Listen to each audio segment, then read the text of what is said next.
Boa noite a todos, sejam todos bem-vindos. Faremos uma breve leitura antes da palestra do livro Deus Contigo, de Clayton Levi, pelo Espírito Augusto. Esforço iluminativo. A iluminação espiritual exige trabalho. Trabalho exige esforço. Esforço exige disciplina. Disciplina exige vontade. Vontade exige determinação. E determinação exige conscientização. E a conscientização exige o exame honesto de si próprio. Medita nisso, examinando-te, com isenção e sem julgamento, porque a estrada que conduz à iluminação começa com a postura sincera para consigo mesmo. Esperança e realidade. Crises te fustigam, trabalha e espere. A doença te visita, tolera e espere. Incompreensões te cercam, compreende e espera. A morte cravou-te um espinho em forma de saudade, confia e espera.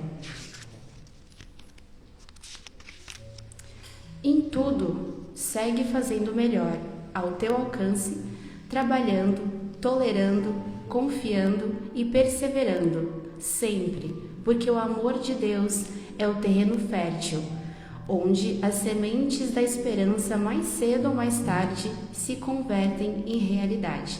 Que todos possamos ter uma boa palestra, que assim seja.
Uma ótima noite a todos. Sejam todos bem-vindos. Sintam em paz e fiquem na paz, nessa paz do nosso Mestre Jesus.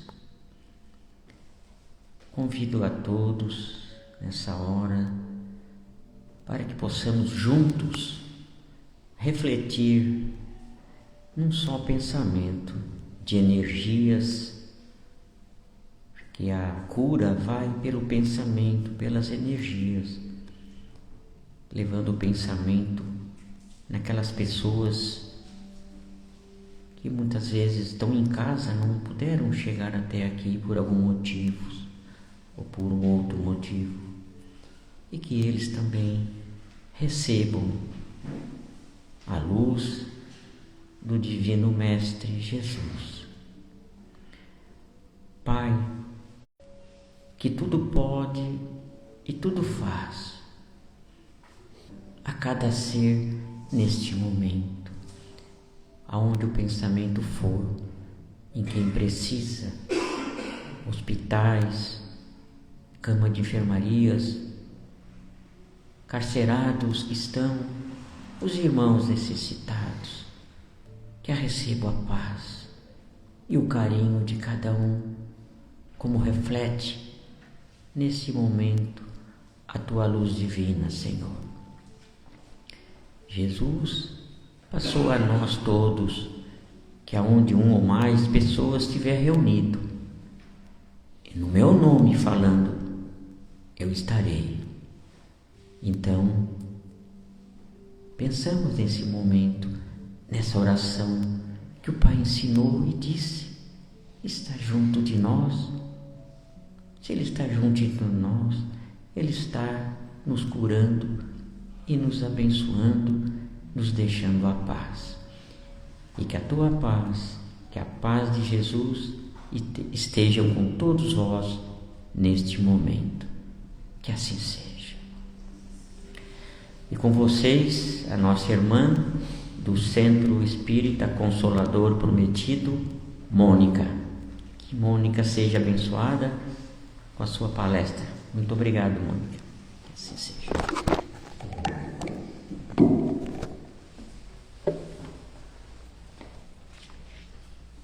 Boa noite a todos. Que Jesus nos abençoe. Pode ficar tranquilo. Eu não sou tão alta assim, né? Que Jesus nos abençoe nessa noite de estudos. Agradecendo a casa pelo convite. Eu sempre comento com o Pedro, a harmonia que existe nessa casa me faz bem. Então, tanto vindo assistir as palestras, né, com ele, ou vindo fazer um estudo, porque não é uma palestra, né, uma exposição, uma reflexão entre amigos, eu sempre me sinto muito bem aqui com vocês. Para a noite de hoje, trouxe um tema que está cada vez mais necessário que nós espíritas nos debrucemos na reflexão.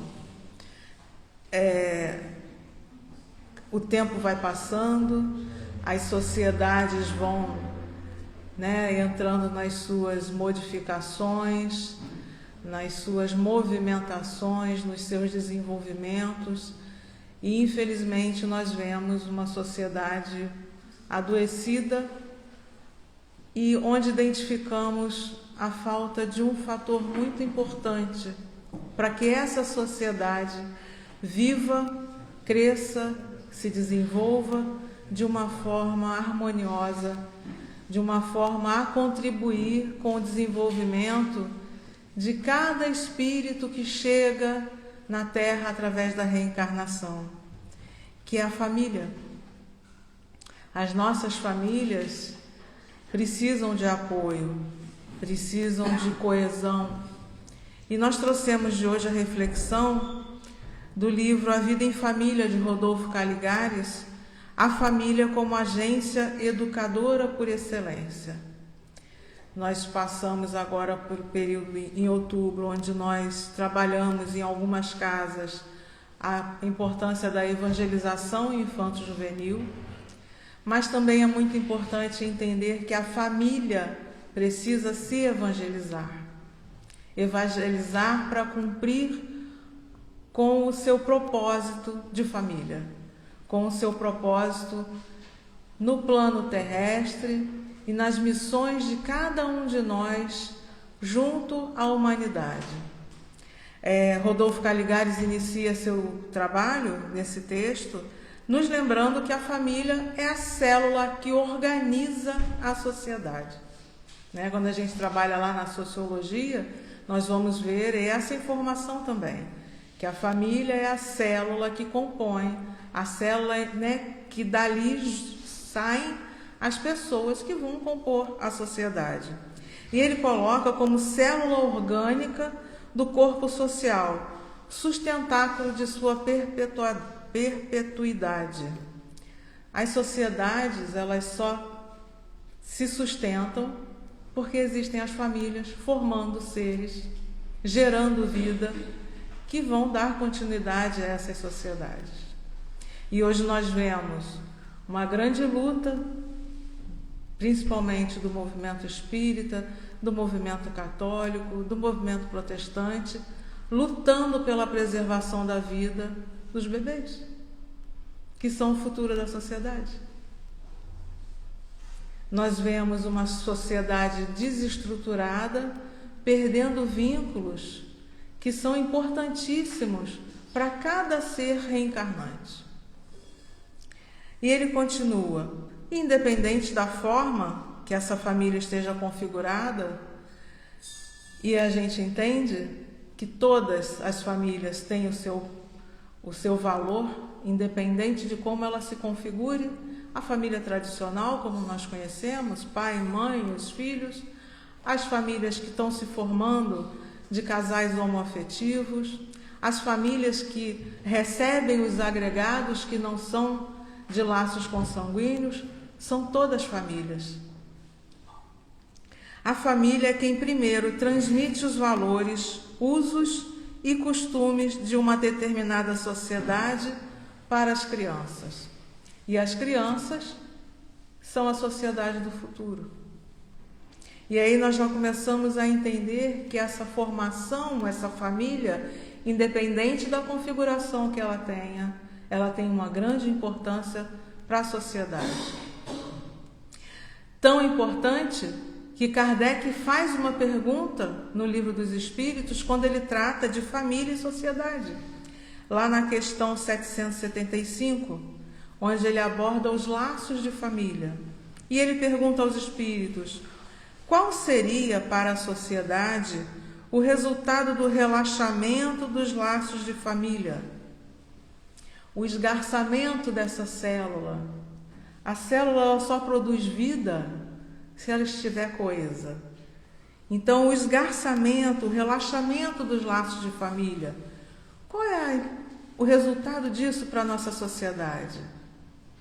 E os espíritos respondem de uma forma bem tácita: uma recrudescência ao egoísmo, uma exacerbação do egoísmo. E hoje nós podemos observar isso no nosso dia a dia, ao nosso lado.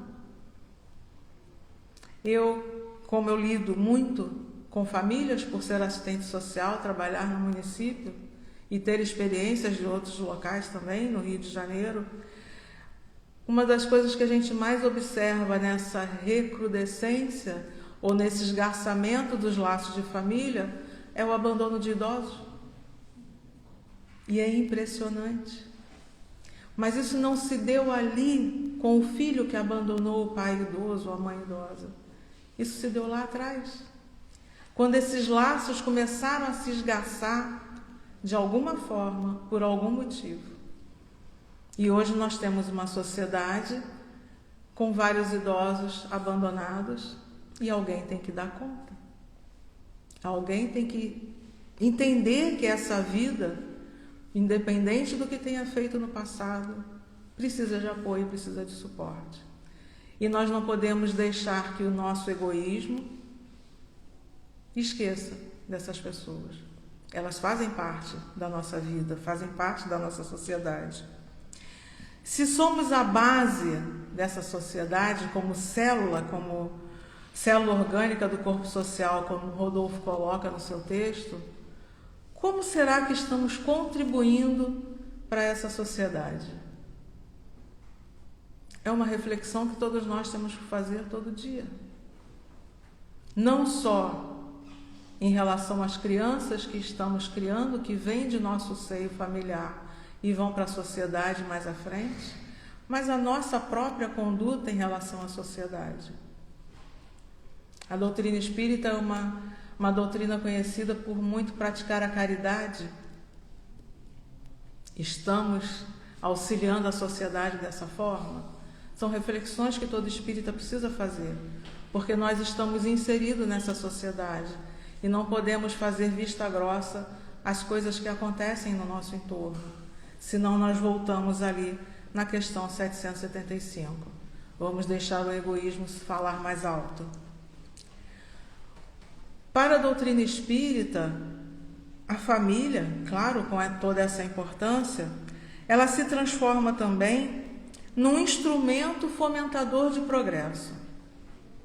É aqui, no seio familiar, que as crianças e que nós, quando crescemos, fomos sendo alimentados com valores, com sentimentos, com conhecimento, com costumes que hoje fazem de nós quem nós somos. Ou a gente perceber, de acordo com a nossa conduta, qual foi a nossa base. De acordo com determinadas condutas, qual é a base que estamos dando para os nossos pequenos, para os nossos pais adultos. Façamos as nossas correções de rota. A criança ensina muito ao pai e à mãe. Eu lembro de uma situação bem interessante, aliás, ela ensina para a família inteira, porque a criança fala com muita tranquilidade do que sente.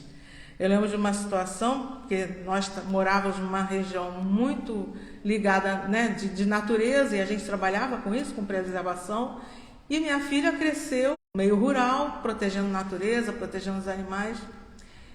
E minha mãe sempre teve essa característica também. Um belo dia, ela muito pequenininha, a gente andando e despejava. Então, na observação, a criança aprende. Mas ela também ensina quando ela já conseguiu absorver aquele conteúdo e ela pode chamar, né, destacar uma conduta que para ela já não era mais normal, jogar um papel na rua. Olha como a troca na convivência faz com que adultos e espíritos que estão iniciando a vida terrena venham a contribuir para uma vida melhor, para um mundo melhor, como destaca Emmanuel. Lá na questão do Livro dos Espíritos, questão 208, Kardec pergunta: nenhuma influência exercem os espíritos dos pais sobre o filho depois do nascimento deste? Nós influenciamos na gestação, doamos fluidos, doamos amor, uma tarefa de grande importância, É claro, e aí ele continua aqui a resposta dos espíritos, onde ele coloca que a falha no desempenho dos filhos deixaria os pais culpados. Mais uma tradução ou a forma de se expressar da época. Não se trata de culpa, porque nós sabemos que na reencarnação nós também trazemos as bagagens do passado. E isso também vai influenciar na minha conduta. E nós vemos isso com os pequenininhos, desde pequenininhos, observando as suas atitudes. Alguns a gente consegue identificar os maus pendores de outras vidas. É aquela criancinha que pegou a borrachinha do colega na escola e trouxe dentro da mochila, mas ele não ganhou, ninguém deu. Aquela criança que tem o hábito de distorcer as histórias, de manipular pai e mãe. Então nós vemos na observação daquele que cresce os seus pendores, as suas potencialidades, as suas dificuldades. E cabe aos pais, com a consciência do seu dever, conduzir essa criança para que ele seja um adulto sem essas dificuldades das últimas reencarnações. Então não se trata de culpa, mas se trata de ter consciência de que somos instrumentos de uma educação. Somos instrumentos fomentadores de progresso.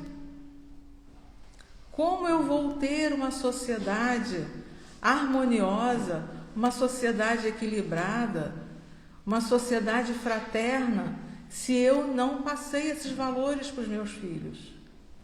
Se eu não transmitir o sentido de fraternidade, o sentido de amor ao próximo? Se eu lido dentro da minha casa com egoísmo, com discussões, com desavenças, com agressões?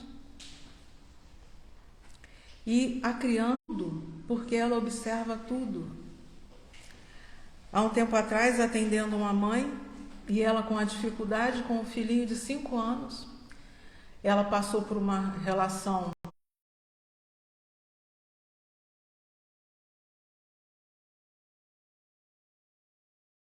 para que a gente possa observar como se fosse uma instrução, o modo de agir e a importância da nossa evangelização enquanto espíritos e enquanto espíritas principalmente, né? E ela coloca a instrução que é dada na família para a sociedade, né, para nós que estamos formando a sociedade, seria a adequação dos espíritos à sua ambientação reencarnatória. Nós sabemos o quanto é difícil para um espírito, com toda a nossa bagagem, chegar numa encarnação e tomar novas atitudes. Então a evangelização, ela funciona no auxílio dessa adequação nesse momento da reencarnação. E isso começa desde pequenininho. A educação para mudar a maneira de pensar para viver melhor. Então a criança vem muito egoísta, às vezes absorve dos pais, mas às vezes ela vem com isso, ela expressa isso. E é uma situação que é nítido que vem de outra encarnação. Vamos trabalhar esse egoísmo, ter mais atenção, ensinar a compartilhar, a partilhar, a dividir, a ser fraterno. E a evangelização seria a educação do espírito segundo a metodologia do Cristo, à luz da doutrina espírita. Educar com Jesus. Eu não sei se vocês já viram, estão agora por conta da IA, produzindo uma série de filminhos, onde eles trazem Kardec conversando com a gente, trazem Chico contando histórias, e tem uma série para a infância, com historinhas, né, com desenhinhos, está disponível na internet, no Instagram, no Facebook, e é fácil de acessar, onde são transmitidas os pontos importantes que nós estudamos na doutrina espírita numa linguagem infantil, para trazer esse conhecimento, esse evangelho, esse educar com Jesus para dentro de casa, de uma forma que a criança possa acessar. Nem todas as casas contam com evangelização infantil, mas nós, espíritas, pais, tias, tios, avós, podemos contribuir dessa forma, trazendo a doutrina espírita para dentro do nosso lar, fazendo com que a doutrina espírita seja também esse fomentador de progresso. Amélia Rodrigues, no livro Terapêutica de Emergência, diz que a criança é a sementeira que aguarda. Nós somos os semeadores. O jovem é o campo fecundado. O adulto é seara em produção. Conforme a qualidade da semente, teremos a colheita. A tarefa de educação, por isso mesmo, é de relevância, enquanto que a da evangelização é de urgência salvadora. Estamos observando as dificuldades dos jovens da atualidade. E é fácil ver que durante um bom tempo a educação foi largada, não a educação escolar, não a instrução, a educação dentro da família foi relegada a terceiros. Então nós temos crianças que saem de uma família com conteúdos totalmente diversos, porque não foi a família que educou, não foi a família que acompanhou. Entendemos as dificuldades dos arranjos familiares, mas essa atenção ela tem que ter, e ela é essencial. E Caligares diz: mas para que possa exercer sua função de agência educadora, quer dizer, aquela que promove a educação por excelência, o Instituto Familiar precisa ter como infraestrutura o amor recíproco dos seus membros. E aqui é uma chamada de atenção para todos nós. Não é só dizer eu te amo.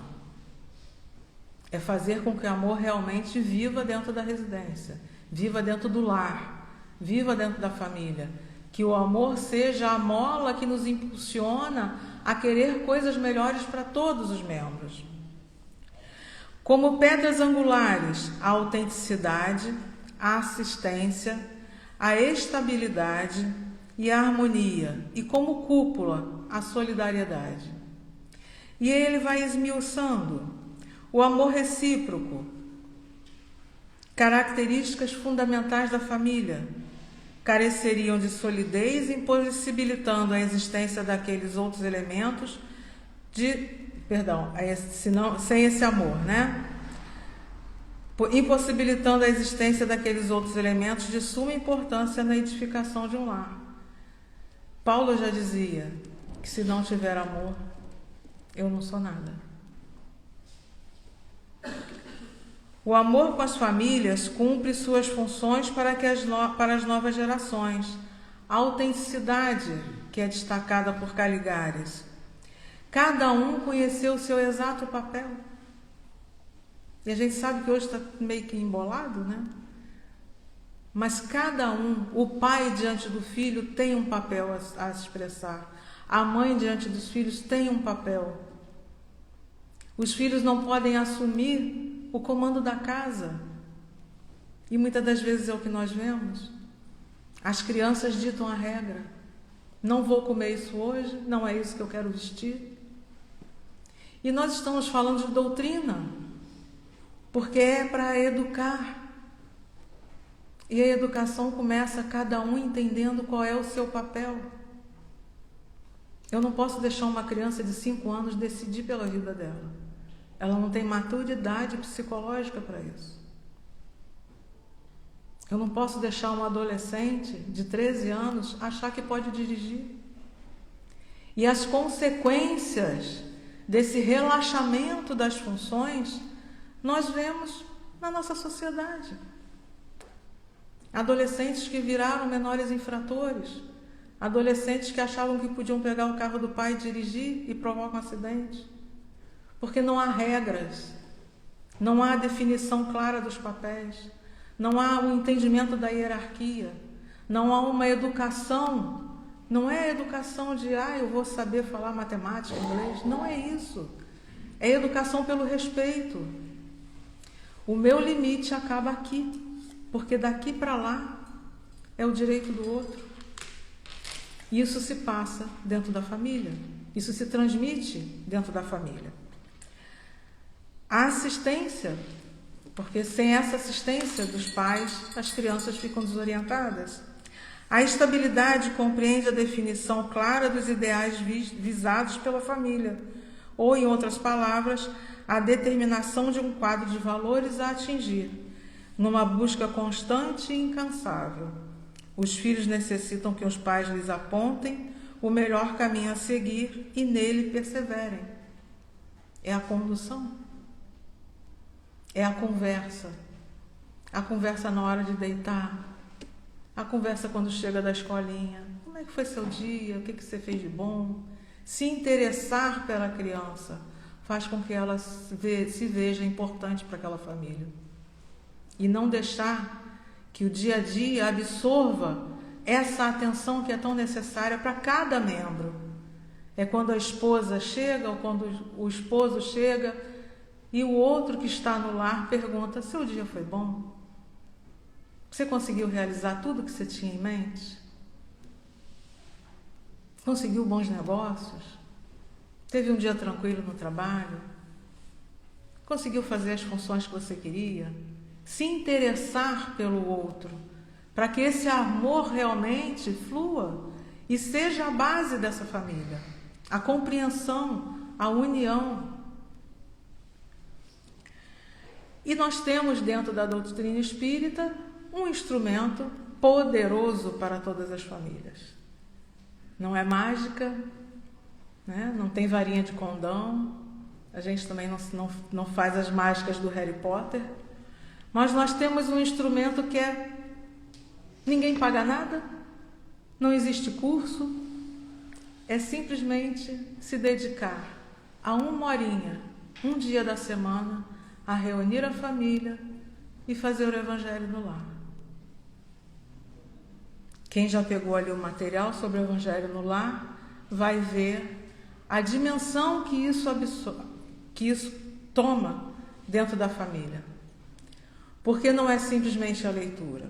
Quando eu trago e eu consigo adequar o Evangelho, a leitura do Evangelho, principalmente quando eu tenho criança em casa, e eu consigo adequar isso a uma linguagem que eles compreendam, os valores vão sendo passados. A criança é curiosa e ela vai querer entender. E ali nós vamos transmitindo aquilo que é essencial para aquele espírito reencarnante. E mais, quando nós nos reunimos no nosso lar, nós trazemos, através da execução do Evangelho, para perto de nós, vêm espíritos protetores da família, espíritos amigos que querem que aquela família tenha uma saúde espiritual. Querem que naquele lar reine a harmonia e o amor. E é nesse momento onde nós estamos reunidos, estudando. Pode ser o Evangelho segundo o Espiritismo, pode ser o Evangelho para a infância, porque tem o livrinho do Evangelho, historinhas, passagens bíblicas, ler a Bíblia. É nesse momento onde nós entramos em comunhão com Jesus. E aí lembramos aqui a fala de Amélia Rodrigues, educar com Jesus. É nesse momento que a espiritualidade amiga se aproxima e vai nos ajudando a ampliar a consciência, a modificar o ambiente energético do lar, a acalmar as tensões, a trazer clareza para as ideias, a trazer inspiração para os pais, para os cônjuges, a fortalecer aquele espírito que ainda no corpinho pequenininho vai ter tantas batalhas pela frente. E esse é o instrumento, esse é o material que nós temos. Parou por aí? Não. A execução do Evangelho no lar contribui, inclusive, para os vizinhos, para o bairro, para a cidade. Imagine cada um de nós aqui, numa noite, fazendo o Evangelho no lar, a quantidade de luzes e bênçãos que seriam espalhadas pela cidade. Cada um aqui mora num bairro diferente. Imagina. E isso é uma contribuição consciente nossa. Faz parte da nossa caridade enquanto espíritas. A caridade não é só entregar a cesta básica, mas é emanar luz onde nós estejamos. E essa é a importância do Evangelho no lar para nós. Que a gente possa, aos pouquinhos, ir criando o hábito de executar o Evangelho. Todos aqui fazem Evangelho no lar?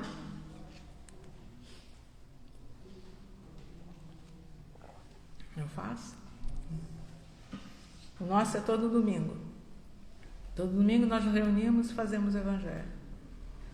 E é automático, que a gente já sabe, a consciência já buzina. Ó, está na hora. Corre todo mundo para a sala, desliga a televisão, desliga tudo e faz. É uma prática que não custa nada. 1 horinha, uma vez por semana.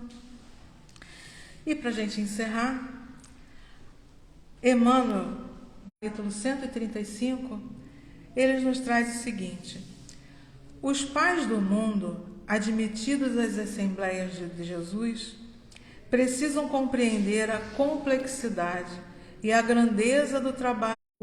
Ele vai ter a nossa contribuição e vai ter a nossa importância também para o nosso desenvolvimento. Mas o lar é o nosso mundo essencial. É ali que estão as nossas grandes batalhas, a nossa grandeza de trabalho, a nossa importância, inclusive, para a sociedade. É ali, é dentro do lar que é gestado toda a qualidade de vida do mundo, onde se deve atender aos desígnios divinos no tocante aos serviços mais importantes que lhes foram conferidos. Os filhos são as obras preciosas que o Senhor lhes confia às mãos. Eles não são nossos. Por mais que a gente se apegue, que a gente não queira nem que case para continuar dentro de casa, eles não são nossos. Deus confiou. E nós temos uma grande missão. Imagina, demos a vida através da doação das células, de parte do nosso corpo, são parte de nós, mas não são iguais a nós e não são nossos. São espíritos com histórias, são seres independentes e que precisam do nosso auxílio para realmente chegarem à fase adulta e cumprirem com suas próprias missões. E Emmanuel continua, solicitando-lhes cooperação amorosa e eficiente. Então eu sugiro, que, se possível, busquem as casas ou a casa espírita, tragam as crianças para participar da evangelização, instituam o evangelho no lar, mesmo que não tenha criança, seja só um casal, seja só você dentro de casa, faça o evangelho. É uma ponte entre nós, às vezes dentro das nossas dificuldades, com a espiritualidade que nos acompanha, que nos orienta. É ali naquele momento de reunião, de iluminação, porque estamos sim iluminados naquele momento, onde nós podemos absorver as energias necessárias para refazer, para mais um dia, para mais uma etapa, para mais uma tarefa, que a gente sabe que não são poucas. Mas com Jesus, com a educação vinda de Jesus, com o estudo da doutrina espírita, nós conseguimos barrar muitos males e ganhar forças para as nossas lutas diárias. Então, era essa a nossa contribuição da noite. Eu agradeço muito a paciência e a atenção de vocês e peço que Jesus realmente nos abençoe a todos em nossas pequenininhas missões dentro dos nossos lares. Boa noite.